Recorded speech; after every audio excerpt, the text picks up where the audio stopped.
আমাদের বাংলাদেশে পিসাবরা একই সাথে নরসিংদী থাকে, আবার মক্কায় থাকে, একই সাথে নাকি আবার হজও করে, আবার বাংলাদেশও থাকে। এরকম পীর আছে বাংলাদেশও, এরকম পিসাব আমাদের দেশে আছে। যে পিসাবরে নাকি আপনি বাংলাদেশেও দেখবেন, ওই টাইমেই নাকি আবার মক্কা শরীফ হজ করতেছে।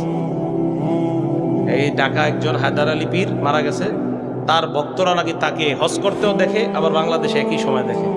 যাই হোক, তো এই জাতীয় এই কথা যেন আমাদের মুখ দিয়ে না আসে, ঠিক আছে? এই যুগ শেষ। বাংলাদেশে এই ফালতু কথা বলার আর সময় এখন নাই। আগে বললে এগুলা কাজে আসতো, এখন আর এই জাতীয় ফাইজলামি কথা মার্কা বলার কোনো লাভ নাই। যে এই করলে পানির উপরে আপনি এখন মেঘের উপরে দাঁড়ায় থাকবেন, গাছের খেজুর গাছের উপরে দাঁড়ায় নামাজ পড়বেন, এগুলো এখন কম করবেন। আল্লাহ পাক রব্বুল আলামিন সূরা মুনাফিকুন আয়াত নাম্বার 8 আল্লাহ বলেন, ওয়ালা ইউআখিরুল্লাহু নাফসান ইযা জা